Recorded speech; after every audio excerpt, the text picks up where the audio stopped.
Bonjour à toutes et à tous, on commence cette revue de presse en France avec le choc entre le PSG et Rennes hier soir. Ce sont les Parisiens qui se sont imposés en toute fin de match grâce à un but de Kylian Mbappé sur une passe décisive de Lionel Messi. Mbappé, le roi du Money Time, écrit l'équipe ce matin. Cette saison, Paris a récolté 8 points grâce à des buts marqués à partir de la 90e minute en Ligue 1. Clairement pour le Parisien, Mbappé sauve la soirée. Avec cette victoire, Paris se rassure à 3 jours d'affronter le Real Madrid en Ligue des Champions. Ce samedi se joue aussi un match important dans la course aux places européennes en Ligue 1. L'Olympique lyonnais reçoit Nice à 21h.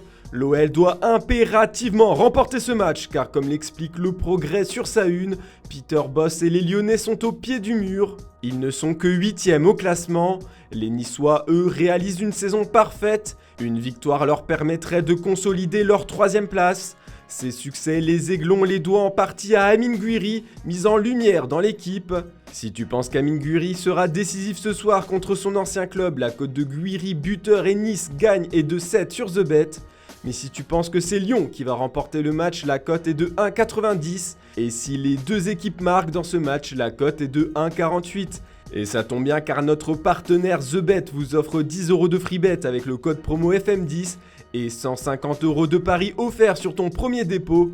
Profitez-en, le lien est en tête des commentaires.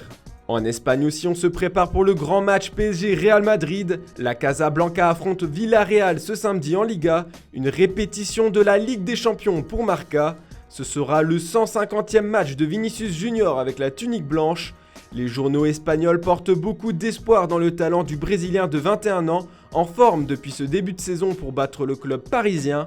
L'effet Vinicius titre à ce matin. Les médias ibériques sont aussi optimistes pour le retour de Karim Benzema. Il devrait être prêt pour le choc de Ligue des Champions. En Catalogne, on se prépare pour le derby entre le FC Barcelone et l'Espagnol Barcelone. Un derby clé dans la saison des deux équipes comme l'explique Mundo Deportivo. L'Espagnol doit gagner pour continuer à espérer se maintenir et le Barça doit engranger les points pour gagner une place en Ligue des Champions en fin de saison. Pour être victorieux, les Blaugrana comptent sur leur nouvelle recrue offensive. À l'attaque, titre Sport ce samedi. Le nouveau trident du Barça devrait être composé de Ferran Torres, Pierre-Emerick Aubameyang et Adama Traoré. Ce samedi sera aussi une journée décisive pour beaucoup de formations italiennes. Le premier de Serie A, l'Inter reçoit son dauphin le Napoli. 1 point les sépare, le Scudetto à Maradona, s'exclame le Corriere dello Sport sur sa première page. Pour cette journée, on fait tomber les masques pour la Gazzetta dello Sport. Le journal au papier rose met en avant plusieurs joueurs clés de Serie A, Kalidou Koulibaly, Lautaro Martinez, Théo Hernandez, mais c'est surtout Dusan Vlahovic qui nous intéresse particulièrement. L'arrivée du Serbe a influencé l'avenir de Dybala à la Juve. Vlahovic change la Juve, titre Tuttosport. Selon les journaux italiens, Dybala est certain que le Serbe va encore marquer 20 buts cette saison. C'est l'outil qui manquait à la vieille dame. La Joya est à présent heureux. Dybala et la Juve discuteront du renouvellement de son contrat d'ici la fin du mois. Le club turinois proposera un salaire proche de celui que perçoit Vlahovic, 7 millions d'euros. On part maintenant au Portugal, on a eu le droit à un gros match entre Porto et le Sporting hier soir. Les deux équipes se sont neutralisées sur le score de 2 buts partout, mais ce que retiennent les médias portugais, c'est l'échauffourée de fin de match. Abola a donc renommé ce classique du championnat portugais en Toxico. Joueurs, staff technique et même les ramasseurs de balles se sont retrouvés dans un énorme foyer de tension. 3 joueurs ont été expulsés par l'arbitre. La honte pour le journal Record.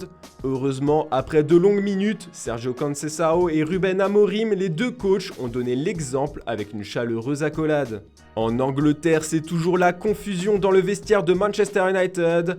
Comme le révèlent plusieurs tabloïds anglais depuis plusieurs semaines, Cristiano Ronaldo penserait déjà à quitter les Red Devils. Ça tombe bien, son manager Ralf Rangnick estime que le club a besoin d'un nouvel attaquant. Selon l'Allemand, Cristiano Ronaldo ne marque pas assez de buts. Les quelques Ronnies, comme s'amuse à l'écrire le Daily Star sur sa une. CR7 est pourtant meilleur buteur de l'équipe avec 14 réalisations. United a un Ronaldo tout sec pour le Daily Mirror. Rangnick critique son joueur vedette pour qu'il mette fin à sa disette de 5 matchs sans but. Pas sûr que ces déclarations améliorent la relation tendue entre les deux hommes. On termine ce tour de la presse sportive avec des nouvelles de l'affaire Kurt Zouma. Le coach de West Ham défend le joueur français. Pardonnez-lui, titre The Sun ce samedi. Selon le média, David Moyes refuse de se laisser influencer par la pression croissante pour laisser tomber le diabolique botteur de chat Kurt Zouma. Zouma prêt à recommencer. Le coach des Hammers est prêt à le relancer demain à Leicester. Moyes a aussi insisté sur le fait que les Hammers n'auraient pas pu mieux gérer la controverse. Voilà, c'est tout pour ce samedi. On se retrouve dès demain pour une nouvelle revue de presse. Bonne journée à toutes et à tous.